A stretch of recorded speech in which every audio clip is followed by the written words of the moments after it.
Բարի երեկո սիրելի հայրենակիցներ, Կենտրոն հեռուստաընկերության եթերում կրկին իմ հեղինակային հաղորդումն է եւ այսօր իմ հյուրերն են Երվանդ Բոզոյանը, Մայր Հայաստան կուսակցության խորհրդի անդամ, քաղաքագետ, շնորհակալություն, պարոն Բոզոյան, իմ հրավերը ընդունելու համար եւ Արման Ղուկասյանը, Հանուն սոցիալական արդարության կուսակցության նախագահ, շնորհակալություն, պարոն Ղուկասյան, իմ հրավերը ընդունելու համար։ Եվ այսպես հարգելի գործընկերներ, քանի որ մենք ապրում ենք բարդ, բայց նաեւ հետարքիր ինչ որ առումով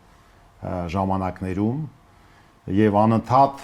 ինֆորմացիոն հոսքերը նորանոր տեղեկատվություններ, այդ թվում բացասական տեղեկատվություն, ինչու՞ չէ նաեւ ինչ որ առումով ինչ որ նաեւ պոզիտիվ կարող են բաներ ավելի քիչ հանդիպել։ Մենք այսօր եկեք մեզ չսահմանափակենք խիստ թեմատիկ ինչ որ մի ուղղությամբ քննարկման, որտեղ մեր հեռուստադիտողներն էլ կարծում են, որ ավելի այսպես սպասումներ ունեն տարբեր տեսակի, որպեսզի ինչ որ չափով ավելի այսպես առարկայական դառնա մեր քննարկումը, բայց մենք չենք կարող շրջանցել մի 2-3 թեմա, որ հենց մեր սահմանի անդին է գտնվում, դա իհարկե Իրանի շուրջը ստեղծված իրավիճակն է, որովհետև ժամ առ ժամ, այսպես օրեցօր բաները փոխվում, արդեն 2 շաբաթ է գնում է այդ պատերազմական իրավիճակը, այդ փոխադարձ ռմբակոծությունները, հրթիռներ եւ այլն չեն կարող չքննարկել դա, որովհետև իսկ ով է ասել, որ ինչ որ բանով բացառված է, որ մեր տարածաշրջանն էլ ներքաշվի իրենից անկախ այդ process-ների մեջ։ Իհարկե, շատ կարևոր եմ ես համարում դեպի հունիսի 7 հերթական ընտրությունների սպասումները, մեր ժողովուրդը, մեր ընտրողները ինչ են սպասում, ինչ են ակնկալում եւ այդ ակնկալիքների այսպես բավարարման հավանականությունը ոնց են գնահատում, որտեվ երկուստ էլ փորձառու քաղաքականության մեջ գտնվող մարդիկ եք, ավելի երիտասարդ, ավելի փորձառու Եվ այս առումով նաև այդ եւ ինչու՞ չէ մենք քննարկելու ենք նաև առաջարկ Հայաստանի ծրագրի հետ կապված այն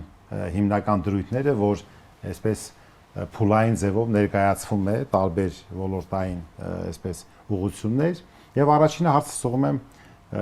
պարոն Բոզոյանին, Երևանդ, ուրեմն այսպես ասենք, տեսեք, հիմա Իրանի շուրջ ստեղծված իրավիճակ։ Եկեք այսպես նայենք։ Ես չեմ ուզում քննարկենք, թե քանի հրթիռով է բաց թողել երկուստեք նավթավերամշակման գործարանները ինչ են ոնց են, եկեք մի հատ քննարկենք, տեսնենք թե Հայաստանի տնտեսության վրա, նաև Ռուսաստանի տնտեսության վրա, որտեղ մենք փոշահկապված ենք, ինչ դրական եւ բացասական ազդեցություններ կարող են ունենալ այն ինչ որ կատարվում է այսօր։ Եթե մենք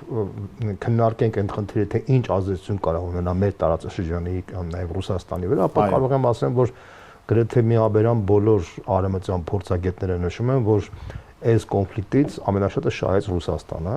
ինչու որովհետև Օրմուզի նեղոցը որ փակվում է, որտեղով անցնում է նավթի մոտավորապես աշխարհի 20%-ը եւ գազի մոտավորապես 30%-ը, դա նշանակում է, որ մեծ հաշվով նավթի եւ գազի դեֆիցիտ է առաջանում աշխարհով 1, հա, իսկ դա հսկայական թիվ է։ Բացի այդ, ուրեմն նեղոցի երկրները չեն մեծացնում իրենց նավթի արտահանումները։ Ինչու, որովհետև այն պահոցները, որտեղ այդ նավթի կան, ռմբակոծվում են, իրանք ասում են իմաստ չունի մենք պահոցով պահենք նավթը, որպեսզի ռմբակոծվի, մենք օրվա կուրսով ինչ որ բան կանենք, արդյունքում ստացվում է որ նավթի գինը, եթե դուք հիշում եք, մի բան դրավ $19, հիմա իջել է մի քիչ, ինչի է իջել, որովհետև Միացյալ Նահանգներում գիտեք, որ 18 հետախուզական կառույցները Միացյալ Նահանգները, այդ թվում նաև ՑԵՌ-ուն զեկույց էր ներկայացրել մինչև փետրվարի 28-ը, որ իրանք խորհուրդ էին տալիս Տրամփին չսկսել այս պատերազմը, որտեղ հիմնավորում էին, որ այս պատերազմի արդյունքում այն խնդիրները, որ դրված էր, հայտարարված էր, չեն հասնելու նպատակին, գրեթե ոչ մի հավանականություն չկա, բայց երբ որ պատերազմը սկսվեց, շատ զարմանալիորեն արտահոսք արեցին իրանք այդ իրենց զեկույցը, որպեսզի իրանց վրա մեղադրանք չգար։ Եկեք մի վարքյան ես ձեզ ընդհատեմ, միտքը հիշեք, որ հետո շարունակեք, նաև ես տեղեկատվություն ստացանք, որ Դոնալդ Տրամփի եւ Վլադիմիր Պուտինի միջև մի 2 օր առաջ խոսակցություն է եղել, ժամից ավել, եւ ելնելով այն իրավիճակից, որ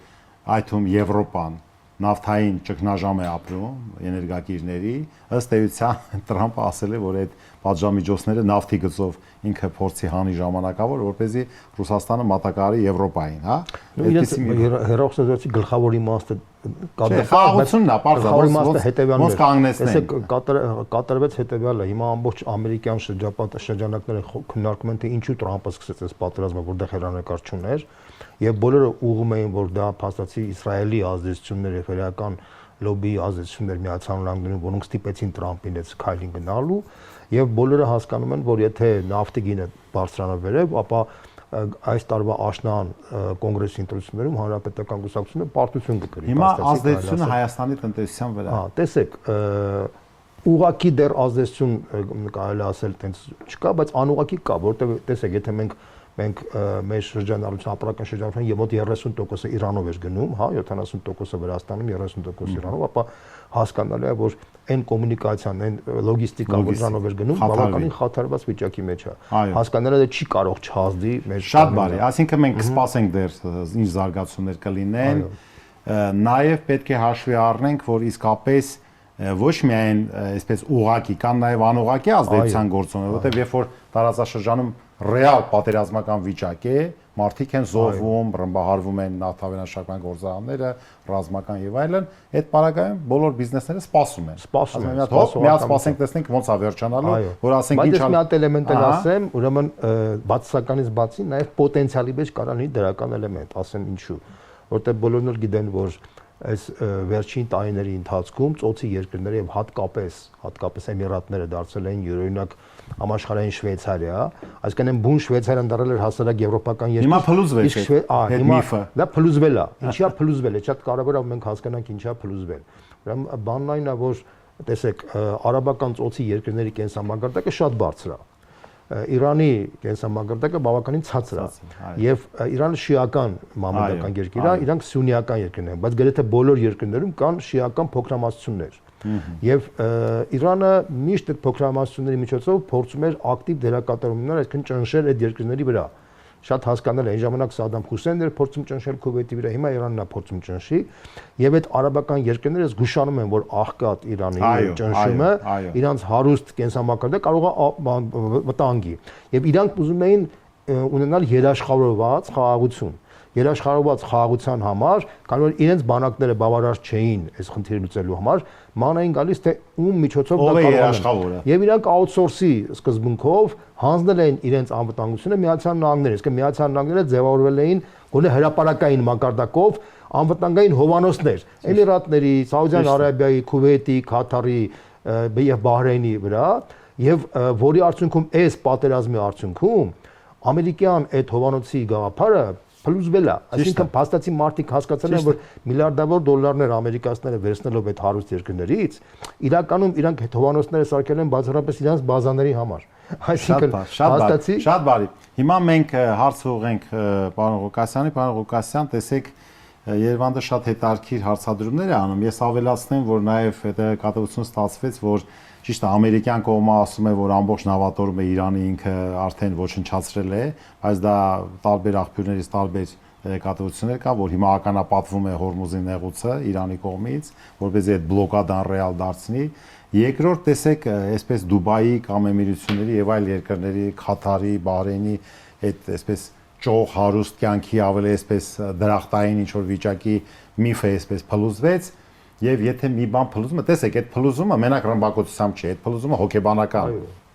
ազդեցություն ունի, որտեղ մարդիկ սկսում են զգուշանալ, որ այդտեղ ներդրում չանենք, տեսնենք այդ ինչ է,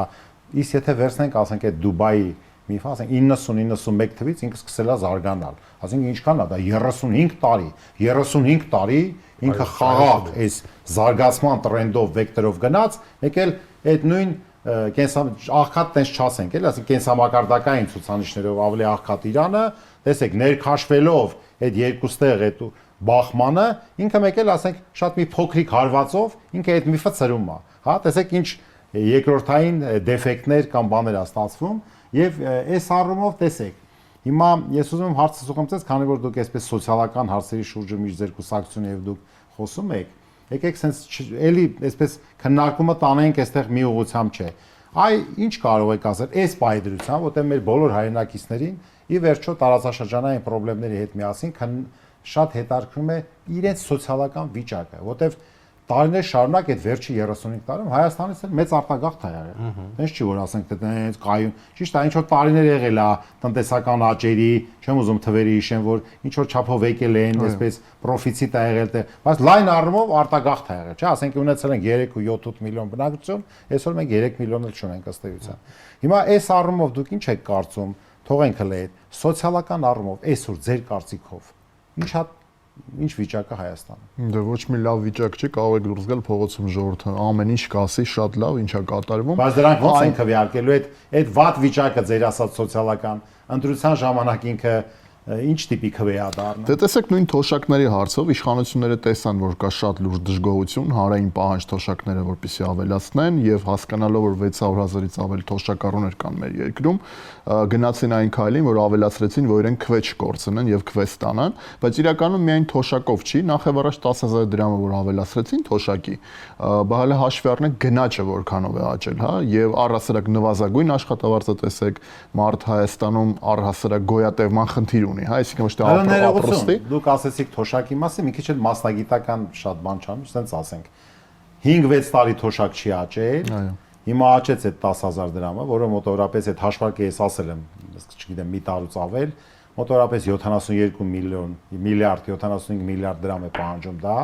այդ 600-ից ավել 1000 թոշակառուների համար։ Հիմա տեսեք, բայց կա այսպիսի աքսիոմատիկ բան, որ թոշակը եւ աշխատավարձը պետք է առաջանցիկ ինդեքսավորվեն, այսինքն ավելանան գնաճից։ Այդ թե դու գնաճը անընդհատ գնացել է, բայց մարդիկ 6-7 տարի աղքատացել են, դու հետո մի հատ բարձրացնում ես, դրա էֆեկտը թույլ է ալնում։ Ինքը պետք է պարբերաբար առաջանցիկ ինդեքսավորվի, ավելանա։ Եթե հիշում եք Նիկոլ Փաշինյանը վերջերս դա հաշվի առնելով ասաց, որ ամեն տարի թոշակը ինդեքսավորելու ենք, բայց դա իրականում ինդեքսավորման մասին անգամ խոսք չի կարող գնալ, հենց ձեր ասած սկզբունքով դա պետք է անել, այսինքն եթե տեղի ունենում գնաճ կամ այն նույն տեղեկատվական մանիպուլյացիան, որ մեր գալու ժամանակ 16,000 դրամ էր թոշակը, մենք թոշակը մի քանի անգամ ավելացրել ենք, բայց այդ նույն սկզբունքը որ գնաճը մի հատ հաշվի առեք, մարդիկ այդ գումարով այդ գումարը չի արժեզրկվի արդյունքում գնաճի։ Այսինքն եթե տեսնենք սոցիալ-տնտեսական վիճակը մեր երկրի, բնականաբար վատ վիճակում է գտնվում եւ հանրությունը դրա մասին անընդհատ խոսում է, անընդհատ բարձրաձայնում է եւ այո, ակնկալիքները նա է, որ լինի Հայաստանում այնպիսի իշխանություն, որը կարող է մարդկանց վիճակը բարելավել, որը կարող է ամենօրյա այն խնդիրները, որոնց հետ բախվում է քաղաքացին, այդ խնդիրներին լուծում տալ։ Կա արդյոք այսօր մեր երկրում դա բնականաբար չկա։ Եվ գիտեք, այնց մակերեսային կոսմետիկ ինչ որ ընտրություններից 3 ամիս առաջ որ որոշումներ եւ ինչ որ բաներ, դրանք չեն կարող մարդու կյանքը որակական առումով լավացնել։ Իսկ ինչի կարող է լավացնել որակական։ Արդար իշխանությունը, որը որ մտածում է առաջերտին ժողովրդին հանի այս վիճակից, ոչ թե իրավիճակը բարելավի։ Եթե նայենք իսկ եթե sense մի քիչ նժարների վրա դնենք, իհարկե սա մի քիչ բանով եմ ասում, տենց տեսնեմ, չասեմ պրովոկացիա, բայց տեսնեմ ոնց կասեք, ինչ կասեք։ Արդար ընկալում ենք, որ արդար է պետությունը, բայց սոցիալական խնդիրները շատ ծանր են, չեն լուծվում։ Դե ուրեմն պրոֆեսիոնալ կառավարություն չունենք։ Հա, պետք է լինի եւ արդար եւ պրոֆեսիոնալ։ Տեսակ ավելացրիք, արդարին ավելացրիք պրոֆեսիոնալը։ Բայց ոչ այն ունենք ցավոք սրտի, ոչ այն։ Հիմա այսպես այս միտքը ասեմ, հետո պարոն Բոզյանն էլ այս միտքը կառաջադրենք։ Տեսեք, բոլոր դեպքերում մենք ունենք մի իրավիճակ, մենք հիմա քանի որ գնում ենք արդեն շատ կարճ ժամանակ է մնացել մինչև հունիսի 7-ը եւ մենք տեսնում ենք որ տարբեր քաղաքական ուժեր իրենց քայլերը, իրենց հələ որ նախընտրականը պաշտոնական ուժի մեջ չի մտել քարոզարշավը, բայց իրենց մոտեցումները բացահայտում են, հրապարակայնացնում են, ասելով, չգիտեմ, այսքան քայլ, այնքան քայլ եւ այլն։ Հիմա ինչ եք կարծում, այդ ապագա ընտրողի աչքերով նայենք, որ մեր քաղաքացիներն են, այդտեղ կան եւ թոշակառուներ, եւ ուսանողներ, եւ բժիշկներ, ամենատարբեր խավերի մարդիկ, բայց պարզ չի թե դրանցից որ մասն է միջին եկամտի տեր մարդ, որ մասն է ակա, չնայած մենք չափելի գիտենք աշխատավարձ ռեժիմով։ Հիմա տեսեք, այ որպես դուք քաղաքական ուժի ղեկավար եք, ոնց պետք է ներկայացվի այդ թիրախային այդ պոստուլատները, ասենք այսպես նվազագույն աշխատավարձը այսքան, թոշակը այսպես պետք է ինդեքսավորվի, չգիտեմ, գույքահարկը սենց պետք է լինի եւ այլն։ Այդ կարծում եք, որ այսօրվա քաղաքական ուժերի ներկապնակ այսպես հաջողվում է ներկայացնել, թե զգում եք, որ ոնց է ազդում այդ ազդեցության ընթացքը, դինամիկան, կարանք զգանք, թե էլի շուտ է, ոչ մի բան։ Ես կարծում եմ առաջերտին շատ ավելի པարզ պատասխանեմ ձեր հարցին, պետք է քաղաքական ուժերը լինեն անկեղծ։ անկեղծ իրենց միտումներում, ամենակարևորը ոչ թե գերնպատակը պետք է լինի գան նստեն աթոռին, մի հատ անձ փոխվի, գա այլ անձ նստի այդ աթոռին, աթոռը չպետք է լինի ինքնանպատակ, այլ պետք է անկեղծ մարդիկ, քաղաքական գործիչը իրեն համարող մարդ, որը քաղաքական գործիչ է, մարդ, որ իրեն համարում է քաղաքական գործիչ, լինի անկեղծ իր միտումներում։ Իսկ այդ անկեղծությունը մարդիկ միանգամից տեսնում են, հա։ Այսինքն պարզ է, որ նվազագույն աշխատավարձն է հիմա ցածր պետքա բարձրանա թոշակնել, դուք որպես տնտեսագետ շատ լավ թվերը կարողանում եք հիմնավորել եւ այլն, բայց մարդիկ անկեղծություն են ուսում։ Գիտեք, իշքան են լսել այդ խոստումները, որ այս կբարձրանա, մի րոպե հասկացա։ Այսինքն հնարավոր է շատ ճիշտ թիրախային մտքեր, այսպես դու հրամցնես ընտրողին, ասենք, չգիտեմ, կամ ինչ որտեղ պոպուլիստական, այսպես այսքան թոշակ, աշխատավարձ, չգիտեմ, հարկերը 0, այս ինչը sense-նենց, բայց չազդի մարդը 18-ը հիշեք Նիկոլ Փաշինյանը ինչ էր խոստանում։ Մարդիկ անտարբեր գտնվեն դրա նկատմամբ, ելնելով թե ով է ասում դա, հա, ճիշտ եմ հասկանում։ Իհարկե։ Ասողի, պես հավաքական կերպար եմ ասում, չեմ ասում մենակ անձ, այլ ուժի, հա, այլ է շատ բան ասել, գիտեք, պարոն Մելքումյան։ Նիկոլ Փաշինյանն էլ էր 18-ից առաջ որ գալիս էր, խոստանում ամեն ինչ, ոսկե սար էր։ Ինչ եղավ արդյունքում։ Այսինքն, այո, պրոֆեսիոնալի սկզբունքը շատ կարևոր է։ Այսինքն դու մի բան ասես, ինչը ռեալ է, ինչը ռեալ չի, չասես, բայց պետք է անկեղծ լինես քո միտումը։ Շատ բարի, հիմա այդ նույն հարցը ուղղում եմ պարոն Բոզյանը, տեսեք, Արման Ղուկասյան ասեց, որ հաճախ կարող են շատ դրական ուղերձներ հնչել, հրամցնել ընտրողին, ապագայի խոստումներ։ Ճիշտ է, ընտրողը ես համաձայն եմ, որ ինքը անկեղծություն է սիրում, բայց ընտրողը կարող է խաբվել, տենց չի, որ այդ ինքը շատ լավ միջև վերջ կարող է իմանա թե այդ ասվածը հետո ինչ է դառնում, ոնց որ փաստը մենք ունենք։ Եվ երկրորդ, ի վերջո մենք որպես մասնագետներ պետք է պրագմատիկ, այսպես իրատեսորեն գնահատենք վիճակը։ Հիմա որ ասենք ընդունենք 50,000 դրամ պետքա թոշակը աճի կամ չգիտեմ 175,000 նվազագույնը դառնա, չգիտեմ 200, պարզավոր դա իրատեսական չի, տարբեր գործոններ կան։ Հիմա այդ, պարոն Բոզյան, այդ իրատեսական վերլուծությունը պետքա համադրվի կամ զուգակցվի քաղաքական ուժի նկատմամբ ընտրողների ընկալման հետ, որ պոզիտիվ լինի, եւ այդ երկուսը գումարվելու իրար հլելի լիքը գործոններ կա։ Դու գնաս, որպեսզի ակնկալես, որ դա ռեալ քվեներ կդառնա։ Այսինքն, ով է ասում,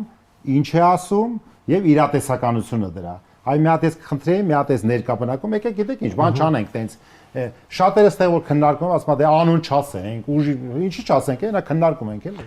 Ինչա կա, հիմա այս ովքեր հայտ են ներկայացնում, դուք ինչ եք նկատում։ Տեսեք, մենք այն ուժերից ենք, ովքեր որ բացի այս քննարկումներից նաև շատ ակտիվորեն տարբեր տեղական ընտրությունների մասնակցելու պատճառով նաև մենք ակտիվորեն շփվել ենք հասարակության հետ, հասարակ մարդկանց հետ։ Հարցումներ ենք անցկացրել, տնետուն ենք աշխատել, հասկանալու համար մարդկանց կարիքները, պատկերացումները ինչ է։ Դուք նշեցիք, որ այդտեղ կարևոր էր արդարության գաղափարը, չէ՞։ Բայց մեն արդարության գաղափարը կարևոր չէ։ Չէ, Արմանը նշեց։ Հա, կարևորը երկու գաղափար կա։ Պրոֆեսիոնալ գործիչների, ովքեր որ ունակ են, հասկանում են թե ոնց կարա երկիրը զարգացնել, որտեղ երկիրը առանց երկիրը զարգացնելու դու չես կարա ոչ մի թոշակ բարձրացնել, ոչ էլ աշխատապ բլեֆ կլինի։ Ճիշտ։ Այսինքն, բայց ուժեղ զարգացնելը դա քիչ է, անհրաժեշտ, բայց ոչ բավարար պայման է, որ մարդկանց կենսամակարդակը բարձրանա։ Դա համար պետք է նաև արդար համակարգ սարքես։ Տեսեք, օրինակ, դա քաղաքական կամք է անհրաժեշտ։ Դա համար քաղաքական կամք է անհրաժեշտ եւ մարդկանց մտածողության խնդիր կա։ Տեսեք, օրինակ Հայաստանի ՀՆԱ-ն 13 միլիարդից դարել է IMF-ի գնահատականներով 27 միլիարդ դոլար, 29 միլիարդ, ասենք 29 միլիարդ, բայց դոլարով բանկերի շահույթը 20 թվականից մինչև 26 թվական հասել է 1.1 միլիարդ դոլարի 435 միլիարդ դրամ։ Անցյալ տարվա թվացքով 1 միլիարդ 100 միլիոն դոլարը հասել, 11 անգամ է մեծացել։ Բայց մարդկանց կենսամակարդակը 11 անգամ մեծացել է, իհարկե ոչ, այսինքն փաստացի կարելի ասել, որ սոցիալական վիճակը առնվազն չի բարձրացել, եթե չասենք իջել է ներքև, ինֆլյացիայի պատճառով, բայց երկրի հնան, երկրի էկոնոմիկան մեծացել է առնվազն 2 անգամ, չէ՞։ Հիմա տեսեք, ես մի րոպե, ես դա առաջին անգամ չի որ լսում եմ, դուք տարբեր քննարկումներում դա ասում եք, ես էլ մի այդպես վերլուծական նյութ հրապարակեցի վերջերս բանկային համակարգի հետ կապված, եկեք մի հատ այսպես այն քննարկումը անենք, որ ոչ դուք եք այլ հարթակներում ասում, ոչ էլ ես, տեսեք 435 միլիարդ դրամ մաքուր եկամուտ բանկային համակարգում, որից 200 միլիարդ դրամը առաջի խոշոր երկու բանկերն են ստացել։ Հիմա դա նշանակում է, որ առաջին անգամ սրա մասին նոր չեմ ասում, որ բանկերի սեփականատերերը դարել են դոլարային ոչ թե միլիոնատերեր, այլ միլիարդատերեր։ Սա նոր երևույթ է։ Հիմա գիտեք մենք ինչն ենք քննարկում։ Առաջինը, որ սա իրավական կարգավորման դաշտում է, այստեղ որևէ պրոբլեմային իրավական առումով բան չկա, դա փաստ է, ֆինանսական կա։ Բայց երկրորդ մենք ինչն ենք քննարկում ձեզ հետ միասին, ամենակարևորը, որ այս չափի խոշոր եկամուտների արկայությունը համադրելի չի այս տնտեսության այլ բիզնեսների եկամուտների ծավալների հետ, որովհետև բանկը ով է, բանկը ֆինանսական ենթակառուցվածք է, որպես սպասարկի տնտեսությանը։ Հիմա ինքը այնտեղ գործոնները կարանք ասենք ոնց է դա ստացել, վերարտահանում ռուսոպեդիա, հա, հիմա բայց այնտեղ էլ, որին ինքը պետք է սպասարկի, սա ասենց աճել է, դարել է, չգիտեմ ինչ, ստեղ են ում որ պետք է սպասարկի, հակառակը, հələ խարխափում է, կարող է շահույթ չունի, վարկերի տական նույն բանկին, որ ինքը սպասարկում է, ու կամաց այդ դիստրոֆիկ վիճակը, տնտեսության, որ դիստրոֆիկ են դառնում, շատ փոքր բիզնեսներ փակվում են, սա է լինում, նա է լինում, մենք չէ, այդ ենք, չէ՞ մենք քննարկում։ Այստեղ մի բան էլ ավելացնեմ, տեսեք, բացի այդ սոցիալական ճճացող անարդարությունից, որտեղ մարդկանց 90%-ը վարկերի տակ ճգռած վիճակի մեջ են, եւ մի քանի բանկերներ միլիարդատեր են դարձել, եւ այդ միլիարդները Հայաստանի տնտեսության իմաստով որևէ օգուտ չեն տալիս, այստեղ նաեւ երրորդ տարբերակը կա։ Տեսեք, մեր քաղաքական դաշտի, եթե դուք անկեղծ ասում եք, անկեղծ կողմնակից եմ, որ մենք անկեղծ խոսանք, մեր քաղաքական դաշտի մեծ մասը պրոֆեսիոնալ իմաստով անգրագետներ չեն։ Հա, ես ինչ եմ դա ասում այդպես, որտեղ տեսեք, ես ինչ եմ դա ասում, որտեղ մարդիկ ոչ թե ուզում են պոպուլիստական բաներ առաջարկեն, իրական վիզիոներներ, քաղաքական գործիչներ Հայաստանում շատ քիչ են, մատներիրա կարամ ասեմ։ Իրական վիզիոներներ, այսինքն մարդիկ, ովքեր ունեն իդեալներ, ունեն պատկերացումներ, ունեն պատկերացումներին հասնելու տեխնոլոգիական մտածողություն, թե ինչպես կարելի է հասնել դրան։ Այդպես մարդիկ շատ չի, համար քանի որ քիչ են, մարդկանց մեծ մասը դուք նկատել եք, զբաղված են երկու բանով։ Կամ բամբասանքով են զբաղված, քաղաքական։ Իրար վրա ցեղ շփ կամ քննադատում են գործող իշխանությանը, ասում են ինքը դավաճանա, թուրք է եւ այլն։ Իսկ այդ վիզիոներներին նկատում են, թե նրանց էլ չեն նկատում։ Հիմա տեսեք, ինչ եմ ուզում ասեմ։ Այսինքն Հայաստանում մարդը ասում է, այն ինչ որ գիտի։ Ինքը չի ուզում գիրք կարդա, հասկանա, թվեր իմանա, ուսումնասիրի բան։ Ինքը գիտի, որ ասենք հեշտ է իշխանության ասել, որ թուրք ես, դավաճան ես, սրիկա ես, բան հայրենասեր չէ, ես էլ ավտոմատ ստացվում է, որ ես հայրենասեր եմ, ազնիվ եմ, բան եմ, չէ՞, տենց ենթադրում եմ, չէ՞։ Բայց հասարակ մարդը դա չի ակնկալում։ Հասարակ մարդը ակնկալում է, որ եթե այս մարդը վատնա, դու ինչ ես առաջարկում։ Այդ առաջարկը, տեսեք, այդ առաջարկի մեջ Հայաստանի քաղաքական գործիչների եւ ուժերի ճնշող մեծամասնությունը չունի որևէ պատկերացում ընդհանրապես։ Չունի ոչ թե ինքը չի ուզում, այլ չունի այդ նույնիսկ մասնագիտական ունակությունը պատկերացնել։ Ես ասենք բաներ կա համաձայն, բաներ կա համաձայն չեմ։ Վերցնենք մեր պարլամենտը։ Պարլամենտի падգամավորը պետք է զբաղվի երկու հիմնական ֆունկցիայով։ Մեկը օրենքներ մշակի եւ փորձի օրենքները ընդունեն, ժողովրդի համար լավ չէ, ընդհանուր։ Եվ երկրորդը վերահսկողական ֆունկցիան է, չէ՞, կառավարության։ Հիմա տեսեք, ես լրիվ հասկանում եմ, մեր քաղաքական գործիչների մեծ մասը անկեղծ քննարկում ենք։ Սահմանափակվում է կամ կառավարության հետ հարց ու պատասխանի ժամանակ ամեն անգամ միջոցներ տոնայնությամբ հարցեր տալը, որի թե դա ռեյտինգ է բերում, մեկ, բայց թե դա ինչ է տալի, հասկանալի է, որոշակի ազդեցություն։ Եվ երկրորդ, այսօրվա 5 տարվա պարլամենտական ընտրությունը մի օրենք չի անցկացրել։ Ես դրա մասին ասեմ չեմ ուզում շատ։ Որովհետև ասում են անդադ մերժում են, բայց ես այդ կարծիքին չեմ, որովհետև մենք էլ ենք եղել, եւ եթե 100 օրենքի նախագիծ, 200 օրենքի նախագիծ դնում ես, գոնե մի 5-10-ը ստիպված ընդունելու է իշխանությունը, որովհետև ժողովրդը հաջող բաներ էլ պետք է ասի, չի կարա մերժի։ Հիմա գանք մյուս հարցին, մասնագիտական ունակությունների եւ կարողությունների հարցին։ Հիմա այդ ընդունենք, վերցնենք, չասեմ տնտեսական բլոկով, որ չասեմ, ընդունենք տարբեր ոլորտային քննարկումներ կա, չէ՞, ասենք տարբեր վերաբերում է արդյունաբերությանը, գյուղատնտեսությանը, ջրային տնտեսությանը, առողջապահությանը եւ այլն։ Հիմա տեսեք, պարտադիր չի, որ այդ падգամավորը կամ քաղաքական անպայման ինքը հենց այդ ոլորտային մասնագետ լինի, բայց ինքը պարտավոր է փորձագետների, օգնականների, տարբեր գիտնականների, մյուսների խորհրդակցի, պրակտիկ գործիչների եւ ունակություն ունենա վերլուծելու եւ դա դարձնելու օրենքի նախագիծ կամ առաջարկ։ Այսա համաձայն են, որ մեր մոտ բացակայում, այսինքն այն մաքսիմալ ջանքերը, որ քաղաքական եւ մյուս գործիչները, որոնք քաղաքականության մեջ են, փոխանակ բան անեն, մենք արա սահմանափակվի ինչ որ հատվածային ինչ որ պատառիկներով, ինչ որ սրան նրա ելույթները լսելով ու հрамցնելով։ Տեսեք, ես մի բան Բայց ուղղակի եկեք մի վարքյան, պարոն Ղուկասյան, այս մասով դուք ինչ կասեք, որպեսզի դուք այսպես ակտիվ մասնակցեք։ Գիտեք, ես շատ եմ շփվում մարդկանց հետ եւ թե սոցիալական ցանցերում, թե առհասարակ Չէ, ընդունենք դուք պարլամենտում եք։ Չէ, ես ասում եմ, չէ, մի վարքյան, գրեք, պարոն Մելքումյան, մարդկանց հետ շատ եմ շփվում եւ մարդիկ ինչ են ուզում, հա։ Մարդիկ ուզում են, որ քաղաքական դաշտում իրական իրենց խնդիրները լինեն օրակարգային։ Այն ինչ որ 5 տարի պարլամենտում արդեն հեսա 5 կլինի, քննարկում է իշխանությունը եւ ընդդիմությունը, ես վստահեցնում եմ ձեզ, այդտեղ մարդու մասին առհասարակ որևէ բան չկա։ Մեր ժողովուրդը չի տեսնում պարլամենտում, դուք ասում եք օրենսդրական նախաձեռնություն կամ օրենք, չէ՞։ Մարդիկ դիսկուրս չեն տեսնում առհասարակ ընդդիմության կողմից, որտեղ իշխանությունը միշտ ձեռք է տալիս, չէ՞։ Ցրել, չգիտեմ, օրակարգեր ստեղծել, արհեստական օրակարգեր ստեղծել, որ իրական խնդիրներից շեղել ուշադրությունը յուրաքանչյուր իշխանությանը ձեռք է տալիս, հա։ Բայց ընդդիմության գլխավոր գործառույթը ո՞րն է, որ ժողովուրդը տվել է մանդատ, որ գնան այնտեղ, որպեսզի մարդկանց խնդիրները սարքեն օրակարգային քաղաքական դաշտում եւ դրանց պարտադրեն իշխանություններին, որ տրվի լուծումներ։ Այ դա չկա, սա առաջինը, երկրորդը։ Ես եթե լինեի ազգային ժողովում, եթե ժողովուրդը ցանկանար ինձ օժտեր նման մանդատով, տալ նման մանդատ, որ ես լինեի, ես միանշանակ այդ դիսկուրսը ամեն ձևով ամեն ինչ կանեի, կռիվ կտայի, որ պարլամենտում լիներ։ Կստիպեի կառավարության անդամներին խոսալ եւ առասարակ ուշադրություն դարձնել մարդու յուրաքանչյուր կարևոր խնդրի։ Ոնց եք ստիպելու։ Ես շատ կողմ եմ, որ ստիպել։ Անընդհատ դրա մասին խոսալով, ամբիոնը օգտագործելով, պարլամենտը թիվ 1 քաղաքական ամբիոնն է եւ այդ հարթակը օգտագործելով հնարավորինս կսարքի այդ հարցերը օրակարգային։ Գոնե կփորձեի այդ կռիվը տայի։ Շատ բարի։ Ես երկու օրինակ բերեմ, հա, որ այս մեր գործընկերոջ ասածը համապատասխանում է ճշմարտությանը։ Օրինակ համար առաջին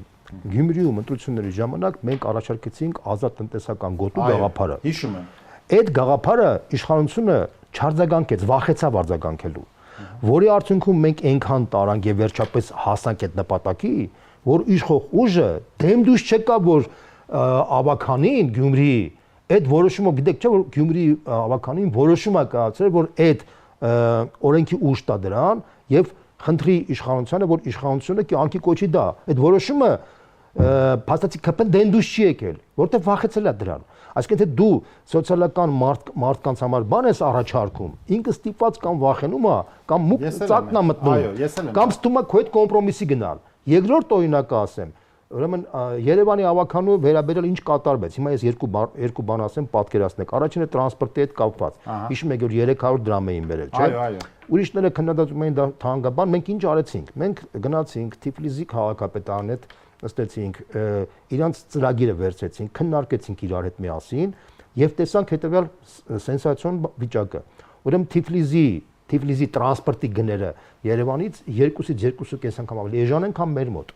Ասենք գնացել եք կալակ։ Հա, տեսեք, կալաձեի։ այո, հիմա տեսեք ես մի քանի դետ փաստ ասեմ, որ դուք պատկերացնեք։ Ուրեմն իրանք 300 դրամ էին առաջարկում, մեր ճնշման արդյունքում ոչ թե ճնշում էին անում, մենք այլընտրանքային առաջարկ ներկայացրեցինք։ Ես հիշում եմ։ Այդ այլընտրանքային առաջարկը Թբիլիսի մոդելով նույնը, ընդ որում մեր մոտ ինքնարժեքը ավելի ցածր է, քան իրանց մոտ։ Հիմա կասեմ ինչու։ Հիմա կասեմ, սենսացիոն բան է։ Մեր մոտ հիմա 150 դրամ է, չէ՞, մեկ ուղևորցը դարձել։ Իրական ինքնարժեքը կազմում է 65-ից 70 դրամ։ Իրանք ասում են ինչ-որ 220 դրամ բան։ Մենք ապացուցել ենք, որ 65-70 դրամ է։ Այս լրիվ նոր ավտոբուսային պարկով։ Նոր ավտոբուսայինով, այո։ Կահավորված կանգառներով։ Այո, իրանք ծախում են փաթեթներ։ Մի տարվա համար 88000 դրամ է, Թբիլիսիում արժի 35000 դրամ մեր գնով, 35000, 88000, 2.5 անգամ։ Կես տարվա, 3 ամսվա բոլոր ցուցանիշներով իրանց մոտ մեզանից 2-ից 2.5 անգամ ավելի էժան է։ Հիմա ավելի սենսացիոն բան ասեմ, իրանց ինքնարժեքը ավելի բարձրական մեր մոտ։ Ինչի այնքան բարձր, որտեղ դուք հիմա նայեք թե Երևանի մակերեսը ինչքան է, մոտավորապես 220 քառակուսի կիլոմետր է։ Թբիլիսին է 700 քանի կիլոմետր, մոտավորապես 3.2 անգամ 3.2 անգամ ավելի մեծ է մակերեսը Թբիլիսի, քան Երևանի։ Այսինքն ծախսը առնվազն կանգառների թիվը եւ վարելիքի թիվը առնվազն 2-ից 2.5 անգամ ավելի շատ պետք է լինի կամ մեր մոտ։ Արդյունքում ինչ արեցին։ Երբ որ մենք առաջարկեցինք, երբ որ մեր ավականին առաջարկեց մեր նախագիծը քննարկելու, իրանք փախան բարից, բարից բունի մաստով փախան։ Քաղաքապետարը հանձեցին մեզ մենք մտածեցինք ու զարմացած ենք, բացի իշխանությունը փախել էր իր շենքից։ Դուք հասկանում եք ինչ անիշ։ Հիմա Արման ջան, տեսնես ոնց կարելի է պայքարել։ Ու պայքարելու արդյունքում մենք ինչ ենք, մենք հիմա երևանցիների, հետո մի հատ կարմիր գծերի մասով ասեմ։ Ուրեմն կարմիր գծերի մասով այն 13 անգամ որ բարձրացել են դատարան ապօրինի համարել, անօրինական համարել։ Իրանք դիմել են վերաքննիչ, վճռաբեկ, դրանք բոլորը մերժել են իրանց։ Բայց կյանքի չեն կոչում։ Դա խուլիգանությունն է իրանց կողմից, այսինքն դատարանի որոշումը կա 24 թվականի, 25 թվականի, իրանք պարտվել են դատարանում, բայց կյանքի չեն կամնում, այսինքն սա նշանակում է որ այս մարդիկ բացահայտ խուլիգանությամբ են զբաղված։ Օրենքի ուժը հաշվի չեն առնում։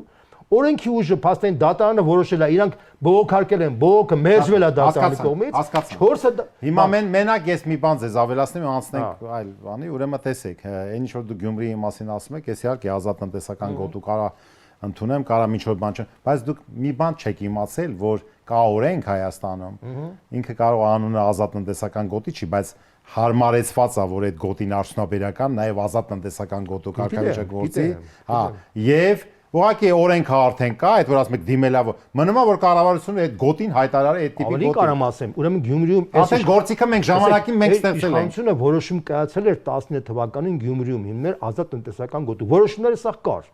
Բայց ինչի՞ կյանքի չկոչվեց, որովհետև այդ որոշումները ոչ թե իշխանության կողմից էր գալիս, այլ իսրայելական կողմից էր գալի, հրեական շրջանակները եւ հայ բիզնեսմենները համատեղ որոշում էին կայացել, որ տենց մի հատ գոտի սարքեն իրանց համար, հետո ինչ աշխարհակաղակական պատճառով պատերազմի պատճառով դա մերժվեց, քանի որ իշխանությունը վիզիոներական իշխանություն չի, այսինքն իդեալներ չունեցող իշխանություն է։ Ինքը մոռացել է դրա մասին։ Շատ բարձր, ներողություն։ Բանը հիշեք ձեր խոսքը մի րոպե։ Հուսանք, որ երբ որ առաջարկ Հայաստանի շրջանակներում Գյումրիի հետ կապված արդեն այդ պլատֆորմը կլինի, հենց մեր գյումրեցի գործընկերների մասնակցությամբ նաև անպայման, որտեղ այդ չեն կարող չքննարկել նաև գյումրեցի մեր գործընկերների հետ։ Բոլոր քաղաքականները կողմ են արտադրում։ Այո, չեն կարող չքննարկել, դա կլինի անպայման կներկայացնենք։ Հիմա եկեք անցնենք առաջարկ Հայաստանի պլատֆորմի որոշ կետերի քննարկմանը։ Մենք այստեղ բնականաբար ունենք այսպես սոցիալական տնտեսական մասը, երաշխավորած խաղաղությունը հասկանալի է, որ իսկապես թղթի վրա ունենալ խաղաղություն առանց երաշխիքների, բայց այնտեղ շատ մի կարևոր բան կա, որ պարոն Ծառուկյանը առաջ է քաշել, դա տնտեսական անվտանգության խնդիրն է։ Այսինքն տնտեսական անվտանգությունը իհարկե այսպես ամեն ինչ չի, որ հաղորդման ընթացքում մենք կարող ենք բացել, բայց մենք պետք է հասկանանք, որ մեր եղած տնտեսական անվտանգային համակարգը, որտեղ տես չի, որ ոչ մի բան չկա տարիներով, մենք չպետք է կորցնենք, որտեղ արվում են քայլեր, որը կարող են բերել նրան, որտեղ կարող ընդհանրապես դա կորցնես ու տեղը ոչ մի բան չունենաս։ Այդ առումով իհարկե շատ կարևորում է Եվրասիական տնտեսական միության հետ մեր հարաբերությունների զարգացումը, պահպանումը եւ զարգացումը։ Այստեղ բավականին խնդիրներ կա, ես ուզում եմ ասեմ, որ առայժմ տես չի, որ ամեն ինչ հաջողվել է տեղ, օրինակ 25 թվականին համաձայն նույն Եվրասիական ուրեմն տնտեսական հանձնաժողովի որոշման 25 թվականի դրությամբ արդեն միասնական էներգետիկական շուկա պետք է ելներ, որը մենք չունենք։ Իսկ միասնական էներգետիկական շուկան եւ սակագնային քաղաքականության մեջ, եւ մատչելիության մեջ, եւ էներգակիրների արտահանումներ, այդ ամեն ինչը պետք է ապավի։ Ըստ էության մենք առանց արձանանք չունենք։ Հաջորդը ինչ չունենք։ Մենք չունենք, որ Եվրասիական անդամ երկրների պետական գնումներում փոխադարձաբար կարողանան ոչ ռեզիդենտ, բայց անդամ երկրների տնտեսվարողները մասնակցեն։ Օրինակ Հայաստանի բիզնեսմենը, ձեռնարկատերը գնա Ռուսաստանի Դաշնության պետական գնումների տենդերների մասնակցի։ Այդ հարցը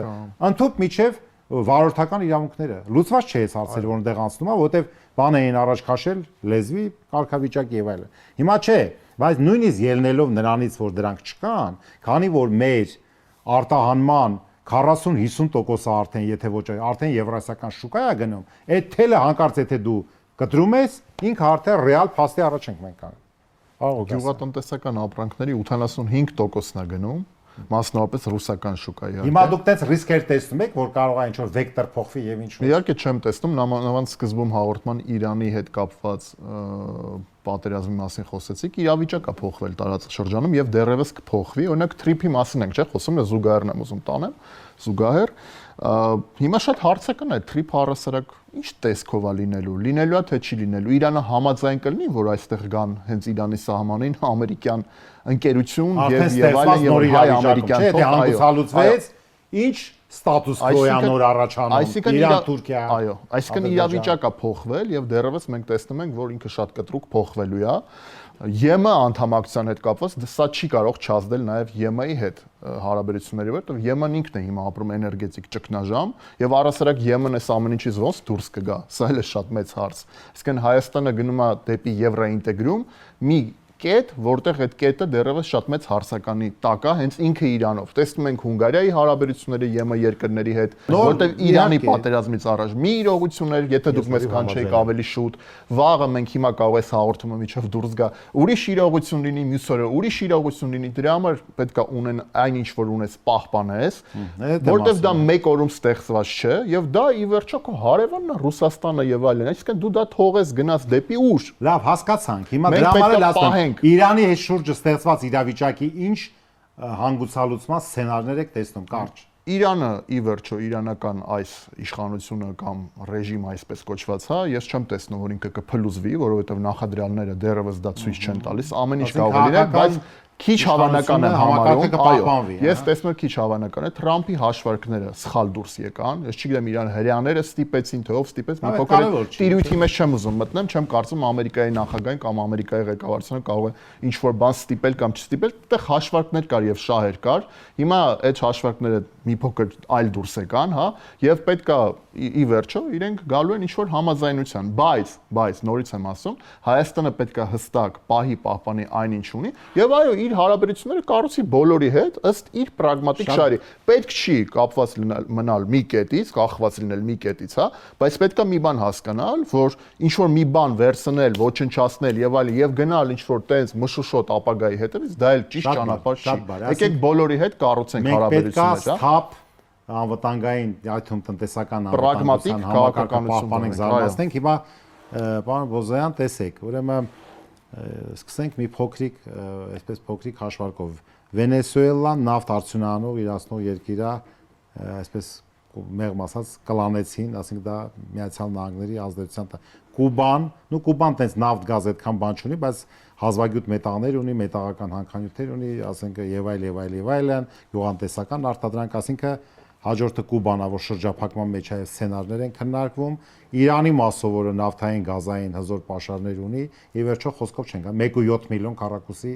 ուրեմն կիլոմետր տարածք 92 միլիոն բնակչություն, հիմա սա ոնց որ Իրանը չէին հաշվարկել, թե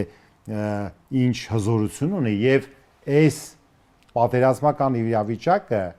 բացահայտեց Իրանի ներուժը, այդ թվում ռազմական ներուժը եւ մարդկային ժողովրդի ներուժը բացահայտվեցին դրա արդյունքում եւ փաստի առաջ կանգնացրեցին։ Այս պարագայում ես ուզում եմ գամ մի հատ այսպիսի քննարկման, ոչ թե միջազգային այսպես կոնտեքստով ասենք։ Մենք գիտենք, դուք էլ լավ տեղյակ եք, պարոն Ղուկասյանն էլ երբ իմանա, որ առաջարկ Հայաստանի պլատֆորմը, որը Գագիկ Սարոկյանը ներկայացրել է, ինքը հենց այդ համախմբման կոնցեպտն է, այսինքն գլոբալ գաղափարական կոնցեպտը լայն համախմբումն է։ Դրա համար կուսակցական շահամիկով, խմբային շահամիկով, ձեր ուժն էլ արդեն իր հայտարարությունը արել եւ այս առումով մենք սպասում ենք նոր զարգացումների միավորումների եւ այս առումով պլատֆորմը հենց պետքա բխի համախմբման գաղափարախոսությունից եւ այսպես սուր ծայրերը հարթող գաղափարախոսությունից, որ մարդիկ իրար այդ ատելությունը փոխադարձ այդ սոցիալական ցանցերում կամ այդ պարլամենտի այդ խոսույթը, որ անընդհատ Իրան եւ այլն, այս բաները հաղթահարվի եւ լուրջ ծանրակշիռ իշխանություն ձևավորվի ապագայում կյանքը ցույց կտա։ Ես ուզում եմ մի երկու այսպես մենք բանով անցնենք տնտեսական, սոցիալական։ Օրինակ կա մակրոտնտեսական։ Ես կարծում եմ, որ մենք պետք է անցնենք լրիվ նոր տնտեսական եւ արդյունաբերական քաղաքականության։ Եվ երբ որ հարց են տալի, ես տարբեր խոսույթներում տեսնում եմ, այ երկիր կգա, չգիտեմ, այսքան 100 միլիարդ կամ 50 միլիարդ ներդրում։ Այն մյուս օպոնենտը հարց է տալի, որտեղից, ընդունենք ասում են Չինաստանից կամ մյուս ֆոնդից։ Ես տենց չեմ ուզում հարցին նայել։ Երբ որ մենք ասում ենք նոր տնտեսական քաղաքականություն, ես ուզում եմ նայեմ, որ մեր տնտեսությունը այսօր 90%-ով սպառողական տնտեսություն է, այսինքն նույնիսկ հարկերը, այսօր ես նայեցի, որ հունվար ամսվա հարկերը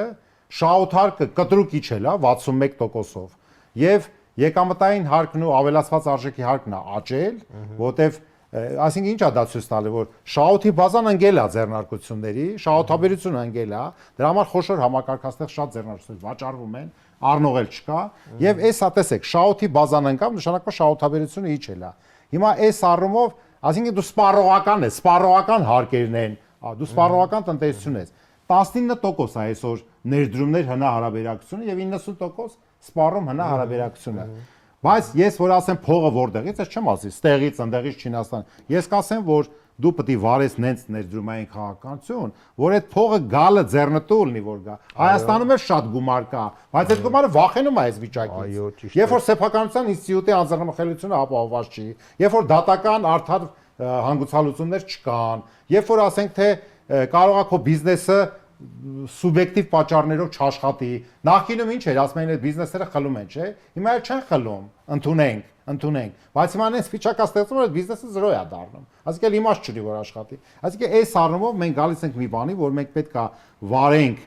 լրիվ նոր ներդրումային քաղաքականություն եւ ներդրողին փայփայել, քաջալերել, գալիս է սիրով ընդունում ենք, ինչ ծառայություններ պետությունը եւ համայնքները քեզ պետքա մատուցեն։ Այդ մի պատուհանում դրած է սա իր ժամկետներով։ Ի՞նչն է խնդիրը, որ չեն կարողանում անեն։ Տեսեք, ես շատ լավ հարց եք տալիս, ի՞նչն է խանգարում։ Խանգարում է մարդկանց պատկերացումներ չունենալը, այսինքն վիզիոներ չլինելը։ Շատ կարևոր մոմենտ է։ Տեսեք, ընդհանուր առմամբ Սինգապուրը ոնց զարգացավ, Դուբայը ոնց զարգացավ, չէ՞։ Դա ընդհանրապես աշխարհում կամ Չինաստանի չինական հրաշքը ինչի արդյունքում եղավ, կամ Կորեայի հրաշքը ինչի արդյունքում։ Այդ հրաշքները շարքային բյուրոկրատիան չի կարող անի, կամ ասենք շարքային քաղաքական գործիչները չեն կարող անել։ Այդ հրաշքները անում են մարդիկ, ովքեր ունեն երազանքներ, եւ այդ երազանքները ոչ թե գիրք են գրում կամ պոեզիա են գրում, այդ երազանքները տեխնոլոգիապես հասնելու ունակություններ ունեն, հա, ոնց որ օրինակ տեսեք, չգիտեմ, Գալինսկիի մասին երևի գիտեք, որ ինքը Կրասնոդարի նպատակ դրեց, որ Կրասնոդարի ֆուտբոլի թիմը դառնա Ռուսաստանի չեմպիոն, հասցրեց։ Ինքը իր քաղաքի համար հսկայական մի հատ այգի սարքեց, այդ այգին դրել է այցեքարտը քաղաքի, չէ՞։ Եվ սաղ աշխարհը հիմա եւ տես տիպի ամեն մեկ իր այցեքարտ ունի աշխարհի տարբեր երկրներ։ Սուպերմարկետներից հացը, հաշվանդելով այդ հանգամանքը, Մայր Հայաստանը, այդ առաջարկ Հայաստանի այդ ծրագրի շրջանակներում ունի շատ հետաքրքիր իդեա, թե ես համաձայն եմ, որ առանց ներդրումային լուրջ մակարդակի քաղաքականության հնարավոր չի տնտեսությունը թռիչքային զարգացում։ Առանց թռիչքային զարգացման ոչ մարդկանց կենսամակարդակը կարող բարձրանա, ոչ թոշակները, ոչ աշխատավարձները սուտ խոսակցություն կնես, հա, բանը սուտ խոստումների մի հատ շարք կնես։ Չէ, ինչ է, մի րոպե, ինչ է։ Ես ուղղակի մի հատ փոքր դատիկ բացեք, շարունակեք։ Ընդունենք ինչ որ միտեղ տեսնում ենք այսպեսի մի բան, ինչ որ հերոստատեսային բանավեճ է, հարց են տալի այդ գործչին, թե այդ փողը որտեղից։ Մեկ էլ մեկը սկսում է հասցեման գալ, այս ցավը տանեմ այդ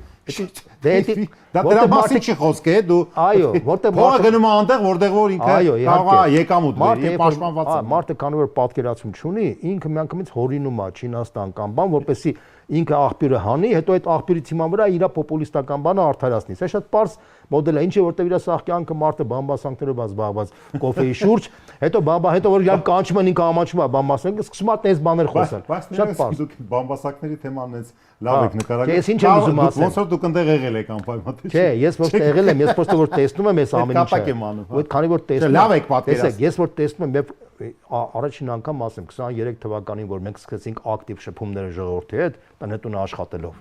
Եվ առաջի ֆոկուս խմբերի աշխատանքի արդյունքում, որ ես մասնակցեցի, շոկ ապրեցի, անկեղծ ասեմ դες։ Շոկ ապրեցի այն իմաստով, որ մարդիկ ինչ աստիճանի են ջղայնացած այս մեր քաղաքական վերնախավիրը, ոչ միայն իշխանություն ընդդիմություն բոլորի վրա, էլի, որտեղ մարդիկ համարում են իրանք անտեսված են, իրանք ծաղրում են մնացածները, իրանք ասում են մենք մեր բանի յուղի մեջ ենք տապակում, իրանք յուղի մեջ են։ Մերը գոյատևելն է իրանք մոտ բամբասանքն է, այսինքն մարդկանց, հա, ինչ եմ ուզում ասեմ, մենք շուտով կներկայացնենք շատ հետաքրքիր տարբերակ։ Մենք սիրով կսպասենք։ Եվ այդ որի արդյունքում իմ կարծիքով մեր հասարակությունն ժողովուրդն շատ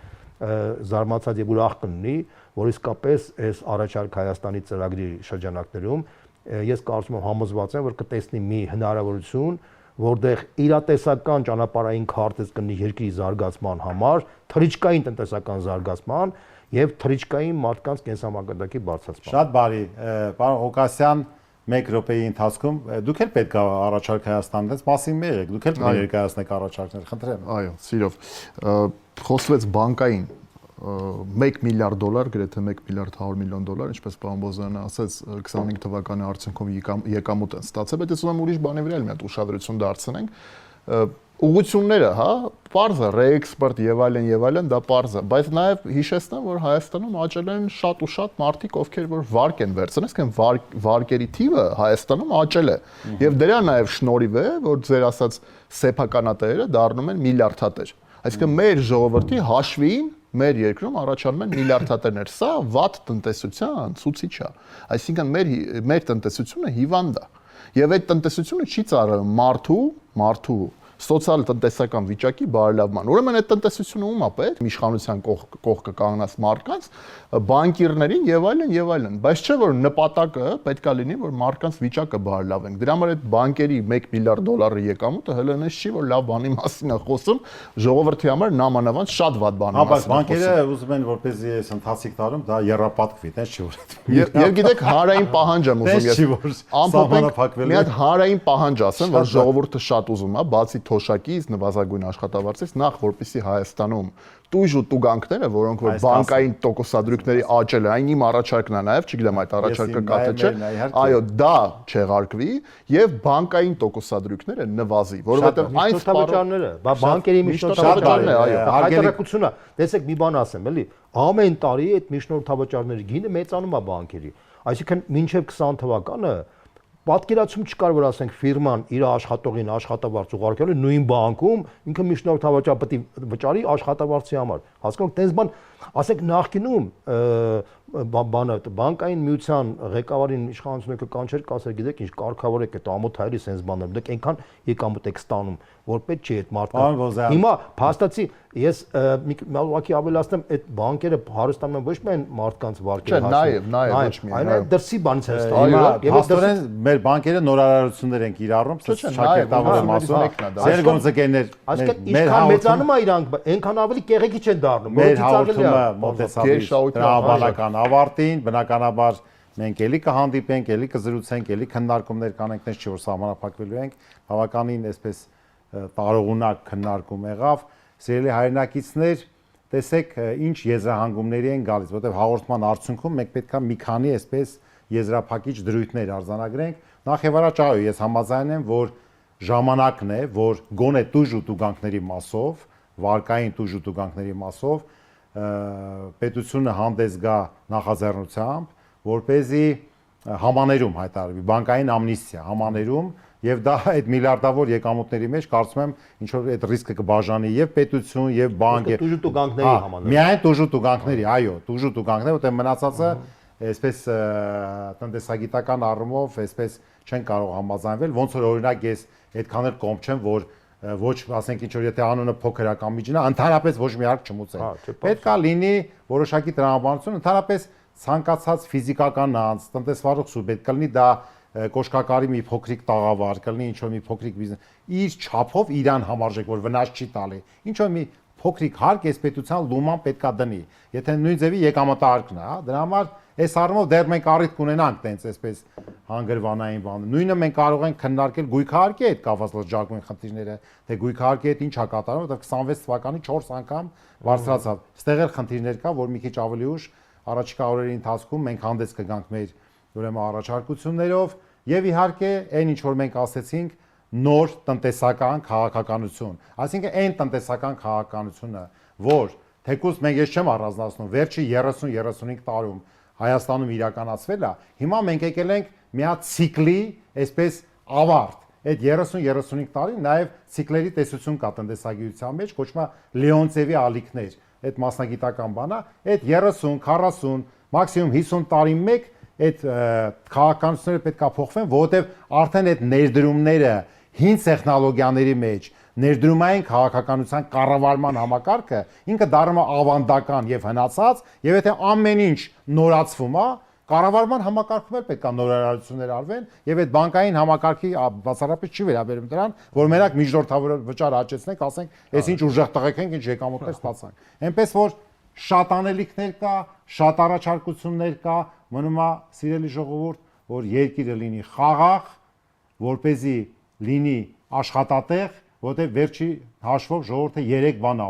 ուզում անվտանգություն, արդարություն եւ աշխատանք։ Եթե գլոբալ առումով էս 3-ը կան, ուրեմն մարդիկ սկսում են իրանց հույսը կապել, որ այստեղ կլինի զարգացում եւ կունենանք իսկապես այսպես պոզիտիվ իրավիճակ։ Շնորհակալություն, կհանդիպենք հաջորդ շաբաթ։